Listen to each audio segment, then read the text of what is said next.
Hello, good afternoon, everyone. My name is Mai, and I'm part of the Health and Wellness team at Prudent Insurance Brokers. Thank you for joining us for today's webinar. Today, we are going to talk about kids and screen time and learn about practical tips to manage kids' screen time. I have two young kids at home myself who are always negotiating for that extra 5 minutes of screen time. So I hope today's session will help answer all the pressing questions that all parents have with regards to kids and screen time. So let me take a moment to introduce our speakers today. We have two speakers in our panel. The first speaker is Mr. Umang Jain. He is a co-founder and heads a curriculum design and development team at SplashLearn. A dual degree holder in computer science from IIT Kharagpur, his areas of interest and expertise include learning theories, pedagogical approaches, and designing games for learning.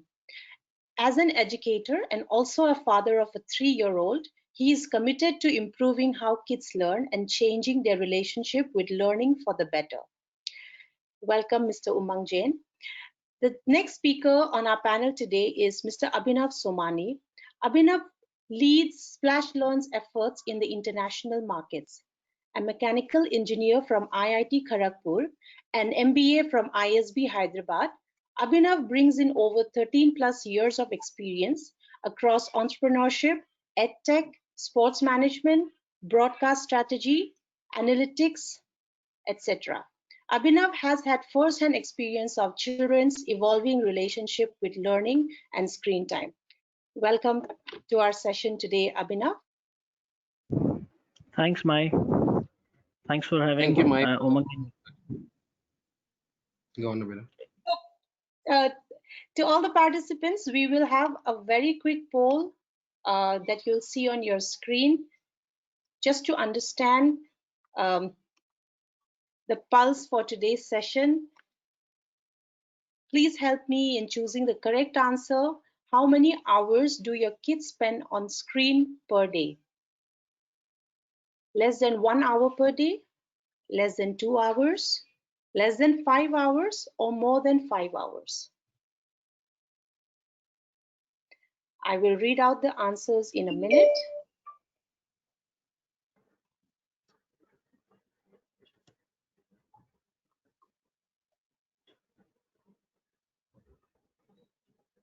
So we have about 11% who says less than 1 hour per day, 40%, which is probably the highest percentage, who spend less than 2 hours per day. About 35% says less than 5 hours per day, and 14% more than 5 hours per day. Thank you to all the participants who took our poll today. Over to you, Abhinav and Umang. Thanks, Mike. Thanks for having us on board for this topic. This is something that at SplashLearn, Umang and I, and in fact, a lot of people generally as parents and as an edtech company, we do keep on discussing and thinking about. And it's not just because of what we are seeing right now. It's something that has been at the back of our minds and in our product development thought process for quite some time now.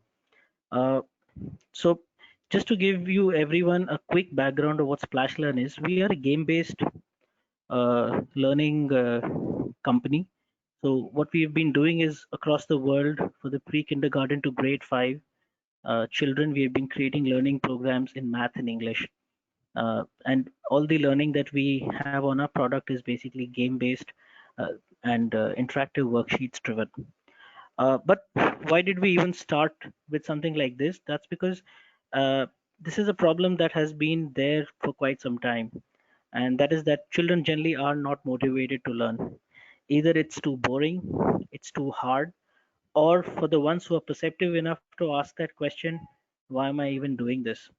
So, and they're not always to be blamed for that, right? Because the approaches that generally exist today are either quite passive in nature, which are either books or videos, where the communication is always in a unidirectional, or when it comes to parents choosing different reward strategies to motivate the children. So either it is through video games or through cash rewards or anything like that. We generally found that rewards can be a great way to get the process kickstarted, but it will generally lead to a lot of perverse addictions also coming in later. And as adults, one very common example that we see with rewards is something related to fitness, for example, where initially the rewards get us going, but after some time, the rewards either lose the edge or we just get bored of them. So these are very standard issues that typically the external motivations that have been put in place for children have also not worked that well. But we know one thing: the children generally love to play, and every other parent that you would see or have met would always say this thing that, if only my son or my daughter put in a small fraction of that effort into just studies as much as they put into play, uh, wonders could come out of it. So this is generally every parent story and every child story. We thought we could actually leverage that love to play angle and bring in a learning element into this. So we have that is basically what has been driving force for our product all the time. That get children to learn while they are enjoying the game mechanics, the game dynamics, and the unbridled joy of playing all the time. So I'll just quickly give you a glimpse of what sort of games, what sort of content has SplashLearn been delving in. So let me know if the video is visible.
And while we have been at it, we've had some success across the globe with 33 million plus users across 75,000 schools.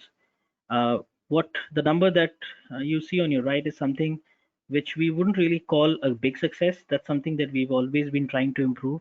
Uh, Independent studies have shown that using SplashLearn typically has helped children improve their performance and gain percentile ranks by 20% over just an 8-week period. And this is the number that typically everyone at SplashLearn is basically trying to improve, primarily Umang's team, because he is in charge of the entire curriculum development angle.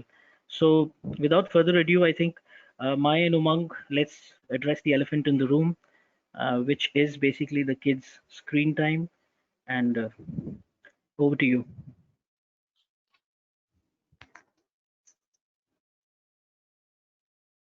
Bye. Do you want to start the conversation?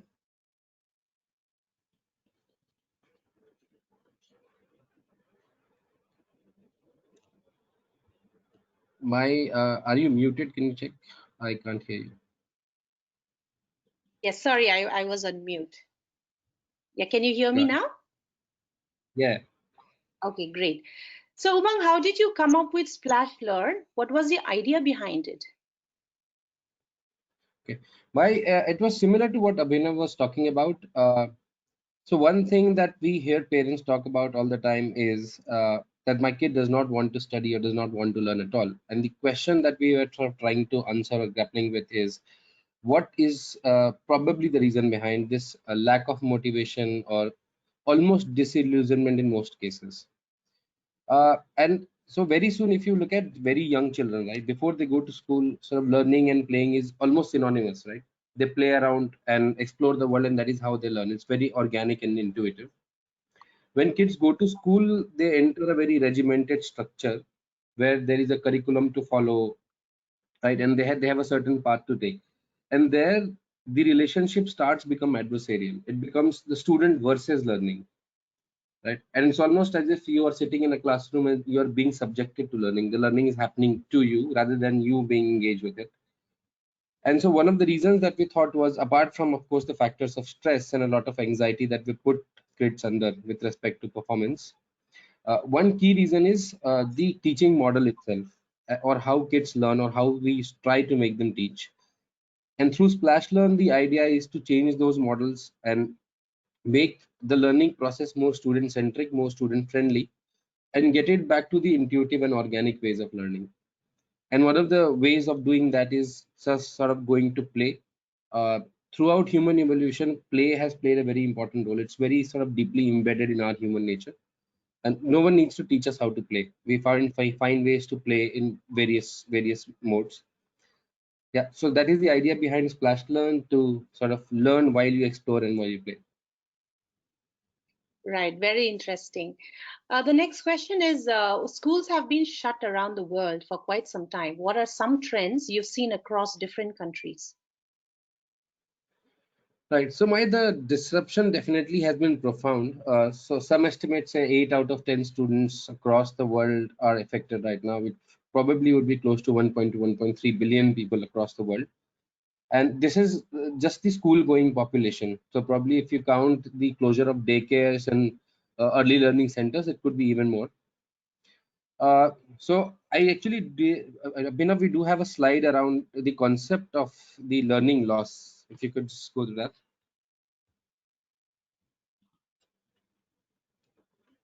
Is Abhinav there? Yeah. Okay. So there is this concept called the summer slide, or the learning loss that happens during summer breaks. So for example, NWEA is an organization in the US. It's a non-profit organization that does a lot of research on kids' academic performance and how schools are faring. So according to some estimates, kids may lose up to 15 to 30% of math over the summer break, and this is the 15 to 30% of what they learned over the previous year.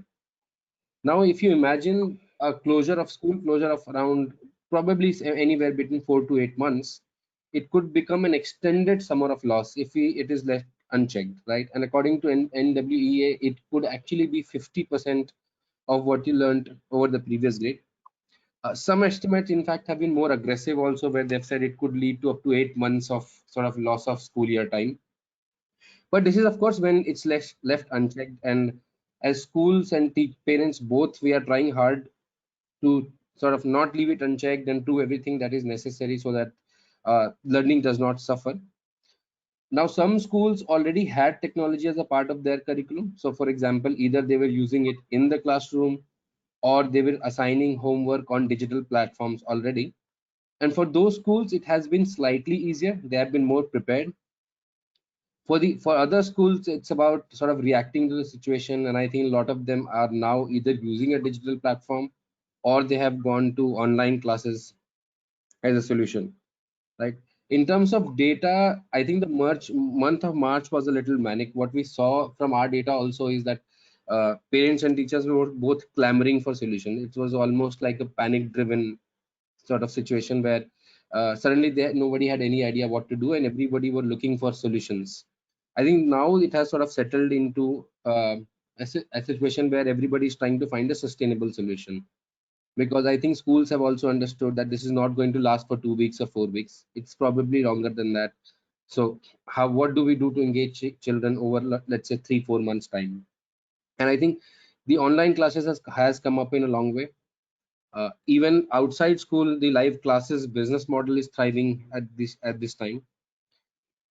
Again, talking in terms of data, if you look at our own sort of app store usage and rankings as compared to other apps, one trend definitely is parents are now looking for more serious digital products, uh, probably like SplashLearn, that are aligned to the curriculum, then sort of looking for a more entertainment focused supplemental program.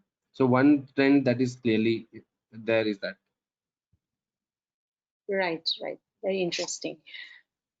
How does India measure up to other countries when it comes to online learning? Has the transition in other countries been smoother in your opinion? So one thing I would say is sort of to make all of us feel better is that, as I said, it's probably affecting 8 out of 10 students across the world. So we are as affected and as we are struggling as much as any other country. So in that sense, I think the whole world is together in this struggle right now. And I think at least for the urban centers in India, the approach has been pretty similar to what the approach has been for, let's say, US, where schools have gone to either video classes or digital sort of solutions at home. Uh, Right.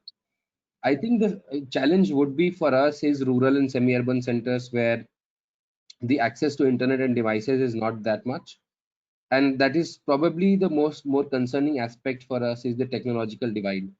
So kids who have access to technology probably are at are at an advantage as compared to kids who don't have access to technology. Even in schools here in cities, if you see, every school has a proportion of students that come from the EWS sections, and I think they are going to be hit hard in absence of internet access and devices. So an anecdotal thing to say would be, so uh, a lady who used to cook for us probably a year back, right? And her kid goes to like one of the very good schools in Gurgaon through the EWS quota, and they are doing online classes and giving a lot of work on the digital platform, and he does not have access to internet, right? They had a mobile phone at home and now that's broken. So it's going to be little really tough for them, and therefore there I think the inequalities would surface more in our country as compared to some other developed country where the technology penetration is more even. Right. I think people living in the cities, at least, we are definitely at a at advantage, right? True, true. Yeah, I think so. So you must have come across parents expressing apprehensions over screen time.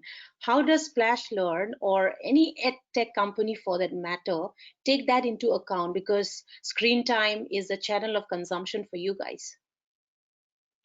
True, that's a really good question, Maya, and I think that's the concerns around screen time are very legitimate for parents. I totally understand that being a parent myself, and so I'll sort of like to summarize what those concerns are, right, and Mhm. how do we work around them as parents, and all what do we do at SplashLearn to address those. So if you look at the research, and sort of this is a very simplified summary of the research, right? Because as we all know, there is probably some study of the research to prove any point of view, and sometimes it's really hard to find what is legitimate and what is not. But if we just take everything at face value, so here are the problems. So one are the physical problems, right? If you spend too much time or kids spend too much time looking at the device, especially handheld devices, it could lead Mhm. to problem with your eyes because of the kind of screens that there are. Posture will suffer, there will be neck problems. Then there are neurological problems that scientists have talked about, which is prolonged exposure could lead to attention deficit. There is a sensory overload, and if you, for example, use devices just before you go to sleep or up to 2 hours before you go to sleep, it may hinder your sleep cycle as well. The third part, probably to me, which is the most dangerous, is the collateral damage. So if kids are spending too much time on screen, and that impacts other things, for example, if it impacts the physical activity, right? If it impacts how much time kids are spending on schoolwork, right? If it impacts sort of how they communicate with parents or other children, so it could lead to variety of problems, for example obesity or health issues being one of them. Academic loss and development loss definitely is in the younger age, where kids develop through a variety of factors, which is interaction with adults, interaction with their environment. And if a lot of that time is taken away and sort of dedicated to the screen, it could lead to those kind of problems. Having said that, most studies talk about if this happens when you spend too much time on the screen.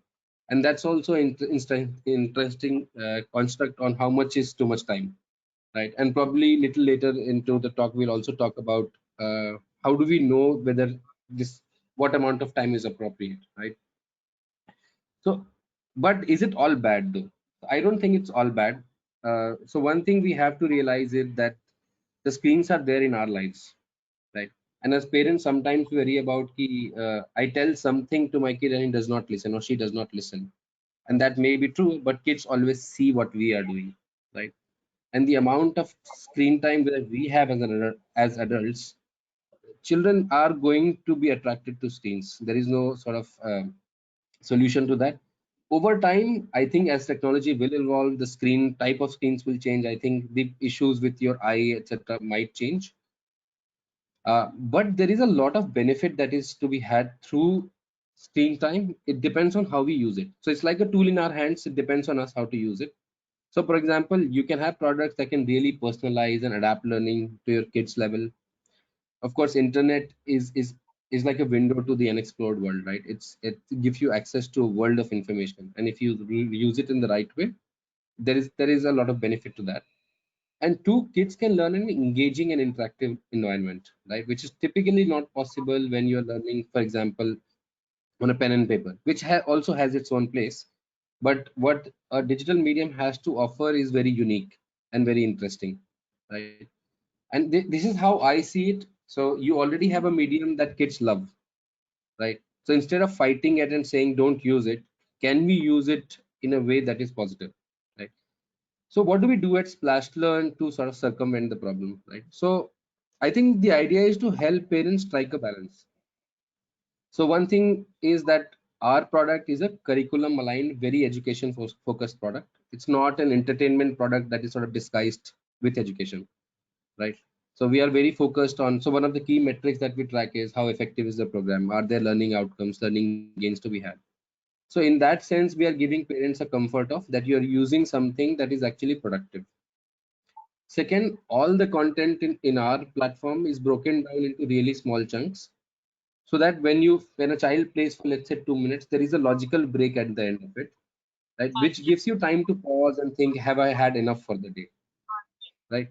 Otherwise, what happens in you get into that Netflix kind of a loop. You watch an episode and in 5 seconds the next episode will start, and then you don't know where to stop, right? So the idea is to give logical breaks where uh, kids can sort of take a stock, and even parents can take a stock and say, I think we have had enough for the day.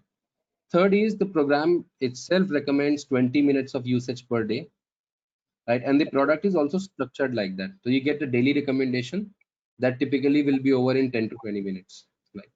We don't stop users from playing further, right? Mhm. But because the product is structured like that you get a closure at the end of 15 minutes, we do see a lot of parents not using it after that and coming back the next day. Right. So Right. yeah, and one final thing I would say is see, a lot of games and digital products use what we call as gambling mechanics, right? So Mhm. this is essentially what is at the core of addiction to games. They use mechanics that are very similar to what you see in casinos or gambling scenarios. For example, things like variable time rewards. So what you're playing for, the reward is not deterministic, right? So you're waiting for the reward to happen. So imagine when you're scrolling your Facebook feed, right? So you are actually keep exploring it in the hope of finding something interesting, right? And when do you find it? You don't know, right? And that is the kick. It's like investing, sort of buying a lottery ticket and not knowing where that pot of gold is, right? And you're addicted to it. You keep doing it until you find that pot of gold, until you find that interesting Facebook article, right? A lot of digital products do use that. So we have a strict policy against using any of those mechanics. So the idea is to engage and not have someone get really addicted to the screen. So probably sorry a long drawn answer, but I think it No was a bit problem. of a loaded question as well. Yeah, no problem at all. I think it was very detailed and it touched upon very important aspects. Have you observed a rise in screen time for your target audience? So it has, I think one is, I think there are already a lot of data around how the screen time has increased for people across the world. I think the consumption has almost doubled. Yeah, we have a slide here as well. So if you see, almost 60%, 63% of people are using more than 2 hours of recreational screen time, right? And as you see, TV, so mobile phone and tablet usage has gone up as well. And I think the important bit here is the recreational screen time, right? So when we talked about in the last answer, the idea was how do we make screen time productive? And while I think recreational screen time is also important, As I like to say, the importance of doing nothing is understated. I think it's also important to do nothing at times, right? Uh, but I think this is probably the challenging thing for me. It is how much of a passive or recreational screen time have kids access to, right? So I think we'll go into a little more detail on it later on also. But to answer to your question would be, there has definitely been an increase in screen time, and the increase has been from two sources. One, parents trying to find solutions to the learning gaps, but also trying to find solutions for time, right? So if, for example, if parents are working and the kid is young and there is no other help, I think Right. screen does help, and it Yes. becomes really difficult not to go to it. And we all realize that as parents. So yeah, that it has definitely increased. Sure.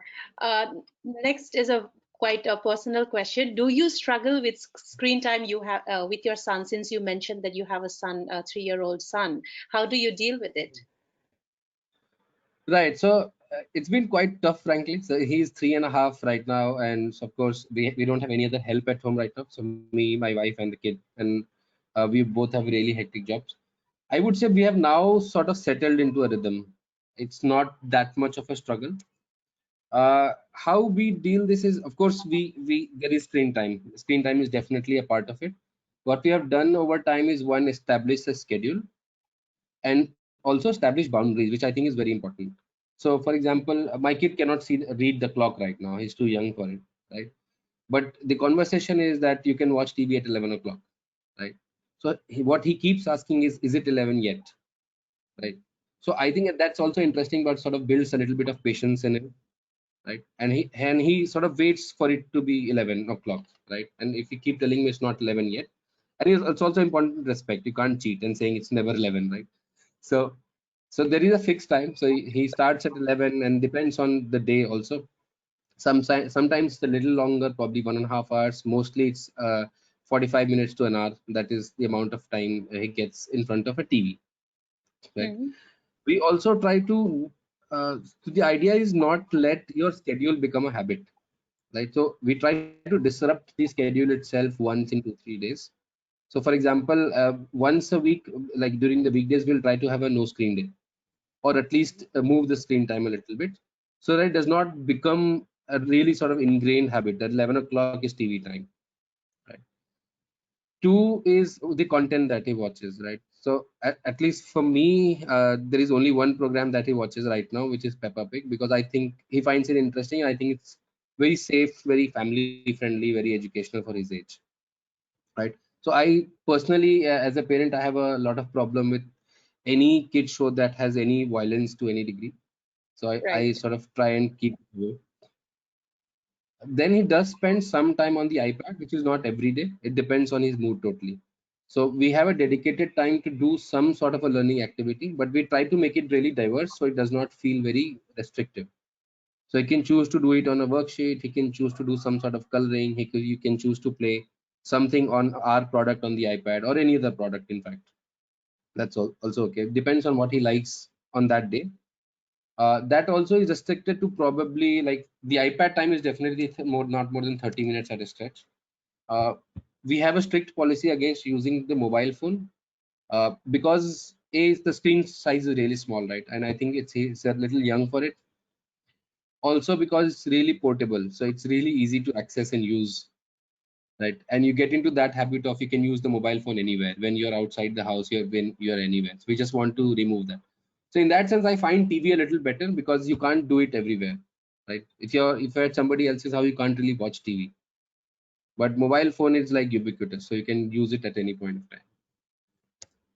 So Right. yeah. So then I would say, there are times then he would sort of try to say, okay, you're working on the laptop, let me watch something on it, right? Mhm. And I think the idea is, you have to respect the choices as well, right? The more you try to stonewall and push kids away, the more they'll try to rebel in their own way.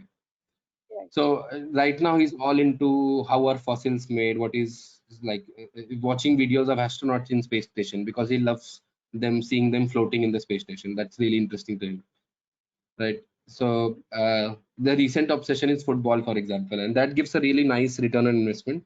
So I make him watch like a couple of minutes of video, and then he goes around kicking the ball around the house for an hour.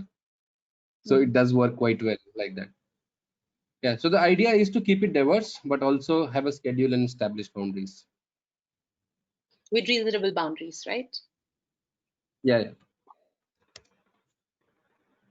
The next question is around the recommended daily duration of screen time for kids. Is it different for different age groups? Right. I would say the science would be a bit dodgy on it. I think WHO does have a recommendation. I think Abhinav has a slide on it as well. Yeah. So what they recommend is essentially not using any digital media for kids younger than 2 years, apart from, let's say, doing video calls with your family. Then 2 to 5 years, you get only 1 hour of high programming, and also try to watch it with your kid. So not only does it act as screen time, but also a little bit of family bonding time as well. Right. And I think one of the more important factors of co-viewing is that you know exactly what your kid is watching, right? And you know the programming in detail. So if there's anything that you find objectionable, you can easily say, okay, I think we need to switch to something else, right? Because that accidental exposure could be sort of something we need to watch out for. Older than 5 years, they don't have any specific guidelines, but they still have the aspect of co-viewing, which again I take it as the idea of monitoring what your kid is viewing. Having said that, I think as parents, we just need to be a little more realistic at these times. See, I know it's tough right now, right? And especially as I said, if you have a young kid, or a kid of any age, in fact, who needs care, constant care and attention, and you don't have any other help, right? And the parents are working, screen time helps. And I think we have to be realistic with respect to our own expectations, right? So I think it's an unprecedented time, and therefore it's okay to go a little bit beyond what is ideally recommended. If it helps, right? If you are able to manage within that, it's perfect. Otherwise, I think it's okay right now to go a little higher. I would definitely say not more than a couple of hours at a stretch, right? So that would Yep. be my So I think recommendation. But otherwise, yeah, Abhinav, go on, please. no, I was just saying that in general, recommendations that have been there obviously have been there even before the COVID thing happened. Uh, the True. interesting thing is that COVID has just thrown all the restrictions that had been put in place, recommendations had been put in place. COVID has basically just thrown all of them out. Parents are generally struggling, because working parents, you need to do something to keep the child engaged. So what do you Right. do? Typically, you give them a digital device and let them do it. So we have to find the best balance, even in these times, for that matter. And research, if you look at it, generally has been all over the place, actually. So if there is an institute that comes out with certain guidelines, there is another institute that will come out with a counter explanation of the same thing. So this is something that we felt, has been filtered over quite a few years in terms of what can be the ballpark region in which viewing should happen in general. Right. Also, I think it's important not to get too carried away by just the aspect of duration, right? Uh, Two other factors that I would suggest is, one, in that duration, what is happening? What is the kid watching? That is also very important. And secondly, what is the association of the child with screen time? For example, I would personally recommend against using it as a reward or a bribe. For example, eating lunch, right? So we all have seen kids get into a habit of, I will not eat lunch unless you put TV on. So those sort of associations are hard to let go of. So as much as we can, we should avoid doing that. Sure. So schools are not opened. All of our Right. kids are at home. What type of daily schedule do you think works best for children? Uh, so again, it's very sort of a personal question, depends on the kind of, I think we have to work around our jobs as adults at this point of time, right? And sort of also see what your kids are comfortable with. I think the general idea would be to have a schedule and to have boundaries and have a conversation with your kid around those boundaries, right? And at least in our case, the we found it a little difficult at first. My kid was a little impatient, and then he would resist a lot when we said, okay, it's the TV time is over, right? And so he did used to cry, but I think you have to just converse and keep at it, and over time it gets better. So now I think it's fine. So I think my answer would be not to recommend a schedule, because it's very personal to every household. the idea but would be to include different things in your schedule. So for example, if you have a schedule for TV or screen time, or a sort of a dedicated time period, also have dedicated time period for other things. For example, it could be reading books or other things like that, so that at least you're constantly moving to strike a balance. That would be the most important thing for me. Sure. Any tips on how parents can balance everything out? Learning, fun, physical activities, chores, family time? Yeah, I think that's a sort of interesting segue into what I was saying anyways, which is again, so here is how I look at it, right? So screen time and everything else are sort of competing with each other in terms of getting your kids' attention, right? So what your kids typically gets on a screen is something that is really engaging, right? So everything else now has to match up with that expectation. That's the downside of having too much screen time, right? So I love playing games or watching cartoons, but reading book is no longer fun anymore. So that is a problem. So I think we just have to make those experience rewarding as well, right? So how do we do that? Probably if you read the book with your kid, right? Have a sort of in-depth conversation about it, make it really fun, right? And make it interactive. So for example, one of our favorite things to do is try to tweak the story that is there in a book a little bit. So the questions I would pose is, so for example, in Aladdin, Zafar asked Aladdin to get the lamp out of a cave, right? And we'll just flip it. What if Aladdin already have the lamp? What would happen? And we had silly fun around it, right? So the kid would say something funny, we'd all laugh.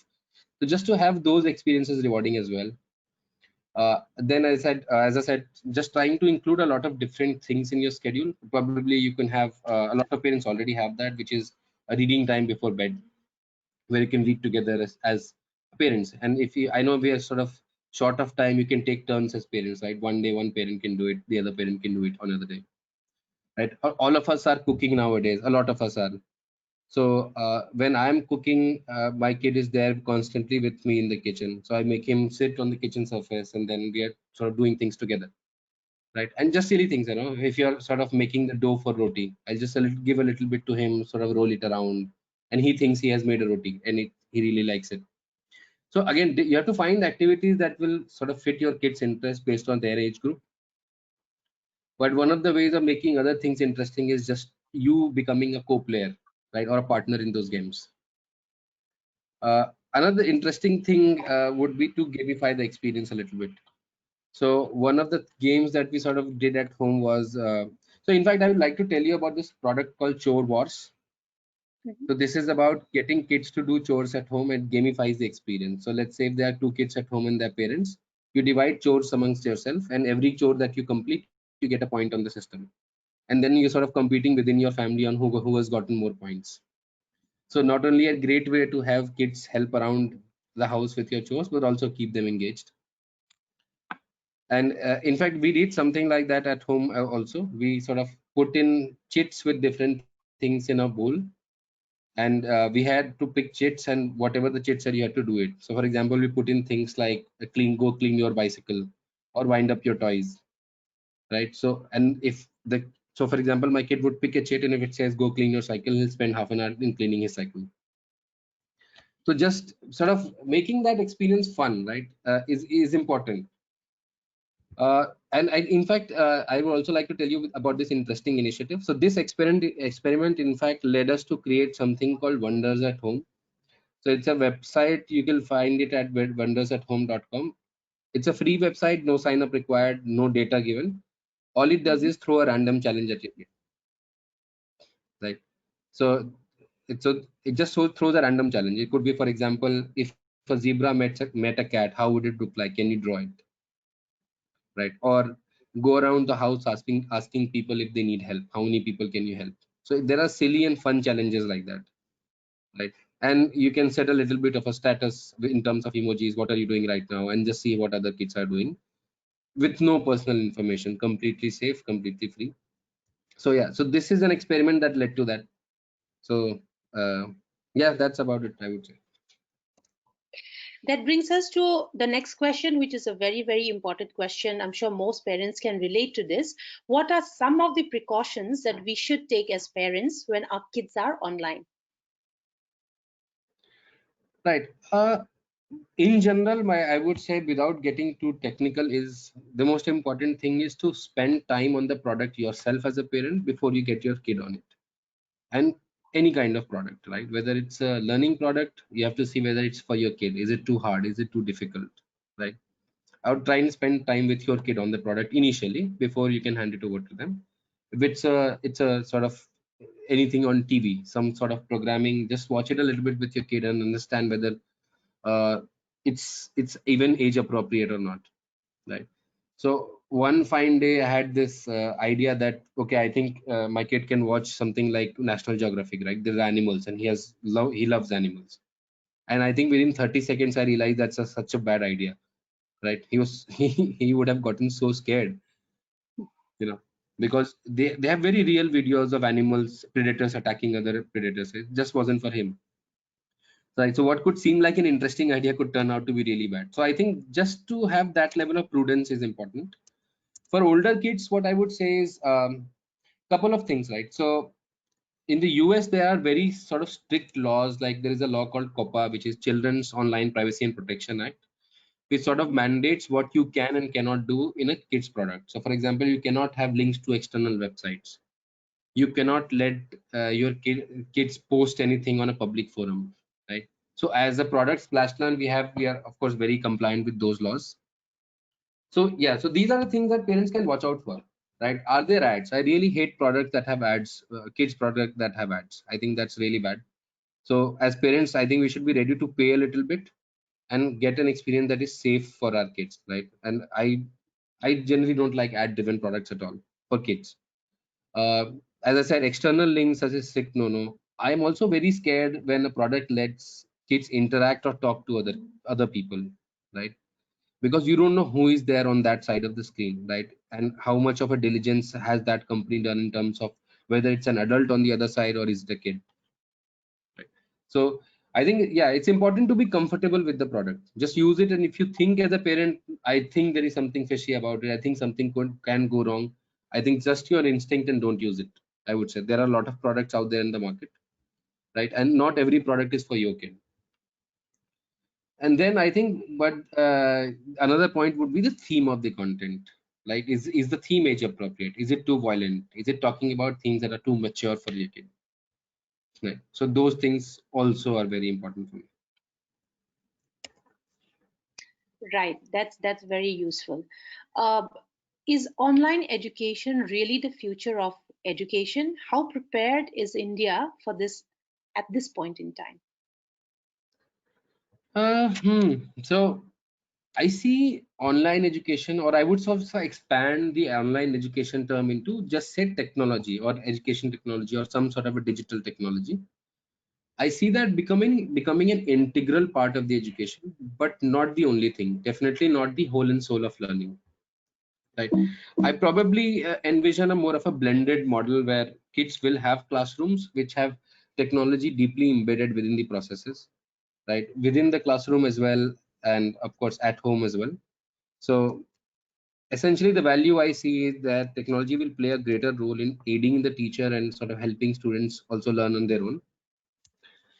Uh, See, the challenge with becoming technology, becoming the whole and soul of it, at least for school education, is still not ubiquitous. As you said, we still a lot of technological divide, right? And of course, there is a lot of value to classrooms apart from just learning, right? There is a whole social aspect, kids meeting other kids. So you can't take those away. You can't really sort of replace the human connection, right? So that is going to be there, but I think more aided by technology. Sure. So we will take a couple of questions from the audience. I know we have Sure. about 10 minutes more left, 12 minutes more left. We will try and wrap this up by 12 o'clock. I already see a couple of questions which I will read out. I request all the participants, if you have any questions that you would like the speakers to address, please type it in the question box. What tips can you give for 1 to 2 year old kids? Umang or Abhinav? Mike, can you just repeat the question? Can you just repeat the question? Sorry, I lost you for a minute. Yeah. What kind of topics can you suggest for kids aged 1 to 2 years old? Okay. So I'm presuming topics would mean sort of curricular topics or sort of what topic areas should kid engage in. Uh, is that the question? So I'll just go with that as an assumption. I think 1 to 2 is probably they are little young to have sort of very dedicated screen time, right? So how I would suggest using it is a sort of trying to think of what you're trying to teach your kids. So for example, 1.5 to 2 would be a nice time to start uh, probably have them recognize letters and numbers, like just to have that conversation. Rhymes and alliterations is a good way to sort of develop phonological awareness as well. So I think those are the topics I would see. In terms of the use of the screen, I would say you can use it, but for a really short time, just to sort of pique that interest, right? And I think there are a lot of different ways apart from just sort of screen. So for example, I talked about rhymes and alliterations. What we used to do was just to play the audio, right? You can use your phone, but just play the audio, just keep the video away, right? And try to sort of sing those rhymes with your kid, right? If you have something like a Google Home or a Alexa at home, it actually works wonders, right? You can just sort of say Alexa, play some rhyme or a particular rhyme, and that it just plays that, right? uh, in terms of letters and number recognition, I would still suggest the best way would be to have a chart at your home. You can just write it down yourself, or maybe those mats that people have, anything that works, right? It doesn't have to be something like super complicated. And just have those conversations around and have games. So for example, we had a mat which had ABCD, and we played this game of hopping. So you are at A, can you jump to B? Is it too far? Can you jump to C? Can you jump to D? Can you go back to A? Those kind of sort of cute little things you can do at home, right? And then for example, I think counting would be, yeah. So I think these would be the things I would suggest. Definitely not a prolonged screen exposure at this stage. Okay. What about kids watching screen, mainly mobile phone, I would assume, while eating their meals? Right. See, again, I will talk about my personal experience and preference. I really don't want to sound as if I'm the parenting expert, because see, I know it's tough, and every different things work for different parents. It's not the same. My only worry would be if you don't do the screen one day, does your child still eat? That is the sort of litmus test I think you have to go through. If that is happening, I think it's okay, right? Because what I also know is when your child is engaged in something else, it's just easier to feed them, right? Even something that they don't like, they would happily eat, and probably eat a little more than that they would usually do, right? But if it is a dependence or a direct dependence on screen time for eating, I would be a little wary of that. So probably just disrupt the routine once in a bit, right? I think it's okay. So for example, have at least one meal in a day where there is no screen, right? And if, for example, if your kid is used to having lunch with a screen, just try and disrupt that once in a couple of days, right? Or once in 3 days. And there just try to talk and try to distract and make him think about something else, right? For older kids, I think we should have a definitely have a direct conversation and try to make them understand why it's not nice to sort of watch a phone while eating, right? And we have to concentrate on our food. We have to know what we are eating, right? So for example, one of the fun things is what happens when a spider falls into your plate and you're watching your phone. How do you know that's something you don't want to eat? So you have to be careful about what you're eating. You have to know what you're eating, how much you're eating. So I think sort of at least for older kids, and I think by older I really mean more than 3 to 4 years, where they can have almost like an adult conversation with them. It's important to just talk to them and make them explain why it's not, why also important to eat without the screen. Right. How do you deal with a situation where your 5 year old doesn't want to watch educational videos and only want to watch other cartoon series? I think that's a fantastic question. So okay, so one is, see, cartoon series are, well, you just have to find things that interest him, frankly, or her, right? So it's not about, see, it's not that your child does not want to watch educational videos. He does not want to watch those educational videos that you have chosen for him, right? Are there really great educational videos out there? Unfortunately, no, right? But at least for curricular learning, right? For example, skill driven things, for example, math, right? I don't think videos are a great way to learn anyways, right? Something that is more interactive, sort of more involves the child more, sort of what we call them is active learning is better, right? For other things, so it's amazing what kids would watch if you just have a lot of conversation with them. So as I was telling you about my kid, he watches videos of astronauts floating around in space, right? Or for example, he was into fossils these days, right? And he had weird questions like, what happens when we get old? Will we turn into fossils? Right. In fact, I had to explain the concept of gravity to him because he just would not understand why people are floating in space, right? So the idea is to explore a little bit, right? It's not that your child will only watch cartoons, and it's also not, when you talk of educational videos, it's only the school subject, it's only math and science and stuff like that. So we have to try and make that interesting as parents, try and find other things that are educational, right? And let that be a segue into the educational viewing paradigm, right? Just, and I'm sure there are a lot of things your kid would be interested in. It could be space, right? It could be dinosaurs, and there are really nice videos, short videos out there that talk about those things, right? So yeah, I would suggest just trying to broaden the horizons in terms of what educational videos actually mean, then find other modes of learning apart from videos also that are more engaging and interactive, right? Yeah, that would be my suggestion. And just summarizing, the problem is not that the child does not want to learn, is it does not, he or she does not want to learn in the way we are trying asking them to. Right. How do I control screen time for my daughter who is 9 years old? Most of the time, she is on YouTube and asking to become a YouTuber. Also, she is busy making videos on TikTok. Can you please advise? Like, now it again depends on a parent. For example, a lot of, we have these YouTube stars, kids who are actually legit YouTube stars, right? If you think as a parent it's okay, I think it's okay, right? The only suggestion would be to have it supervised and become a partner in that, right? Be very careful about what videos are they watching and what videos are they making, right? My, again, this is again a very personal preference. I really have a problem with kids getting sort of matured too soon or talking about adult stuff too soon, right? So if you look at these reality shows on TV, like for example a dance or a singing show, the kids talk as if they are already adults, right? Talking about really complex things, and you know, so I think we just have to be wary of what they are exposed to, right? For example, TikTok had a huge fine from the Federal Trade Commission in the US, which is about the law that I was talking to you about, which is COPPA, Children's Online Privacy and Protection Act, because kids were making videos, and kids under the age of 13 cannot make videos in the US without a written consent from parents. It's called a verifiable parental consent.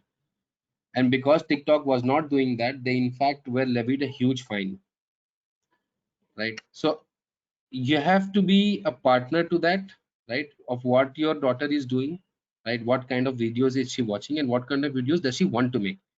And if you think making those videos can help her, and it will help her, right? For example, it will definitely make her more confident. It will make her a better communicator, right?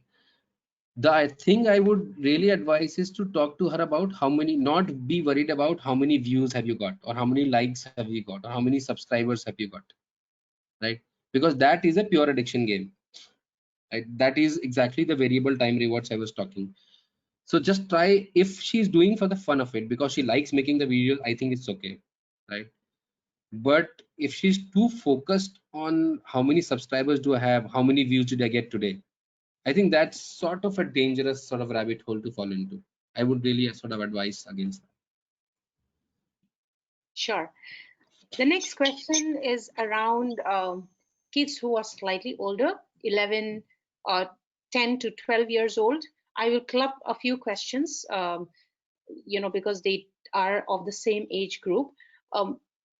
How do we engage with teenagers? How do we engage with teenager boy? Of course, with hormonal changes where privacy is, they're very inquisitive, but their privacy is of topmost concern.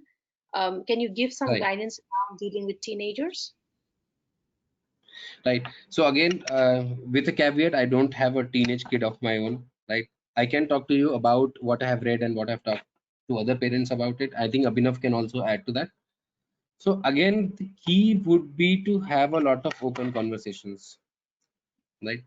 Two, I think sometimes when we become parents, we sort of forget what we were like as children.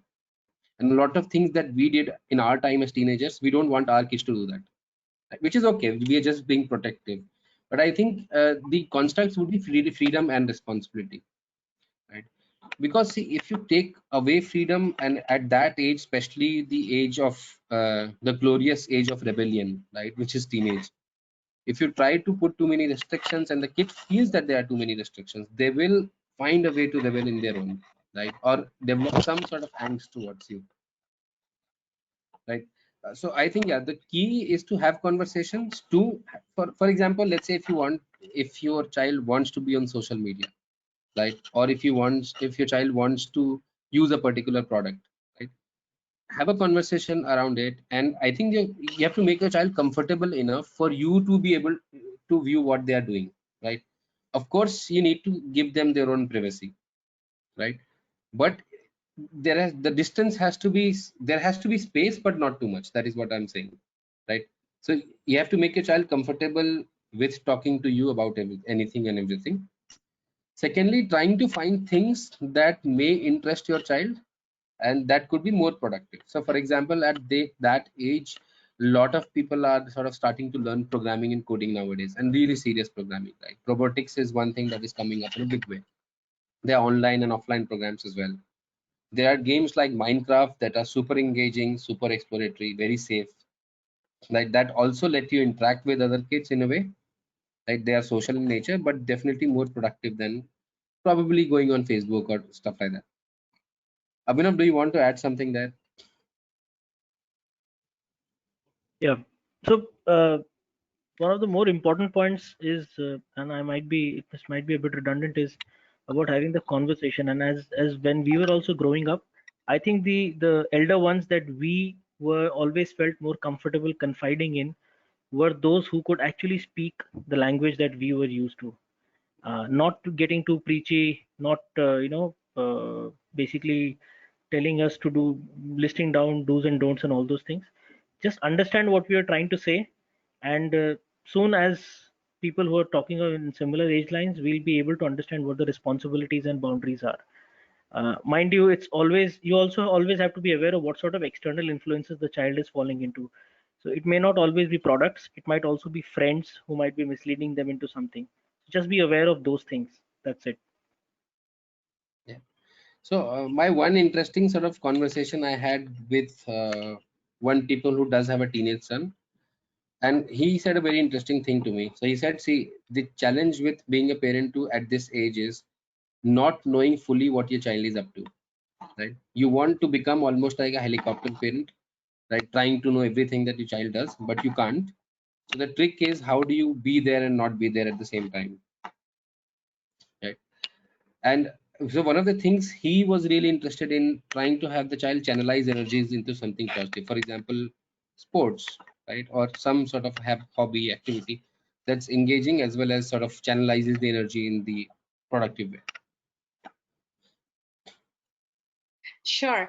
Could you repeat the website that you mentioned about throwing up random challenges? We have a couple of questions. I can just put it out on the chat out there. Right. Yeah, it's wondersathome.com. I can just put, can I put it on chat? Would it be possible to do that? How Yeah, do I do that? I'm typing it out. Yeah. wondersathome.com, right? Yeah, that's about it. Yeah, I have sent it to chat over chat to all the participants. I hope you have received it. So we are we have come to the end of the session. Thank you once again, Abhinav and Umang, for such an interesting and insightful discussion around questions that all parents have. Thank you so much for your time today.